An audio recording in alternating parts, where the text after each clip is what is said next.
প্রথম নবী আদম আলাইহিস সালাম, কিন্তু প্রথম রাসূল যাকে দাওয়াতের জন্য পাঠানো হয়েছে, যাও জাতিকে দাওয়াত দাও, তারা বাঁকা হয়ে গেছে, শিরকে ডুবে গেছে, তিনি কে ছিলেন?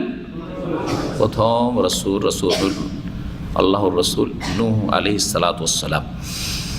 যেমন আমি ওহী করেছিলাম নূহ আলাইহিস সালামকে, তাহলে এই আয়াত দ্বারা প্রমাণিত হয় যে প্রথম ওহী করা হয়েছে দ্বীনের বিধিবিধান, তাওহীদ সম্পর্কে আরও যেসব বিষয়গুলি রয়েছে দ্বীনের বিষয়গুলি নিয়ে, কাকে? নূহ আলাইহিস সালামকে। আদম আলাইহিস সালাম নবী ছিলেন, কিন্তু তখন আদম আলাইহিস সালাম তার ছেলেমেয়েরা সবাই তাওহীদের ওপর, আল্লাহ পয়দা করেছে তাওহীদের ওপর সবাই রয়েছে। তাদেরকে মানুষ হিসাবে চলাফেরার জন্য যেসব শিক্ষার প্রয়োজন সেসব শিক্ষা দিয়েছেন। ও আল্লামা আদম আল আসমা কুল্লাহ, আদম আলাইহিস সালামকে এখন দুনিয়ার সমস্ত জিনিসের নাম শিখাবার প্রয়োজন, নাম শিখিয়েছেন আল্লাহ বলছেন, সমস্ত কিছুর নাম যা তার ব্যবহারের প্রয়োজন।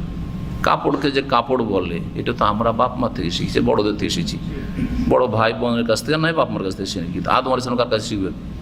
তা আল্লাহ শিখাবার প্রয়োজন না? তাহলে প্রথম শিক্ষা কে দিয়েছেন?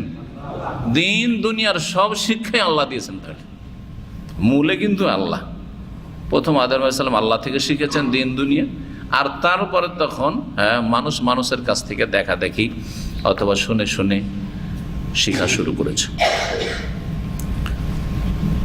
যেমন নূহ আলাইহিস সালামকে ওহী করেছিলাম, ওয়ান নাবিয়িনা মিন বাদি, আর তারপরে যেসব নবীগণ এসেছিলেন তাদেরকে আমি ওহী করেছিলাম, তাহলে বুঝা গেল নূহ আলাইহিস সালামের পরে বহু নবী এসেছেন, তাদেরকে আল্লাহ কি করেছেন?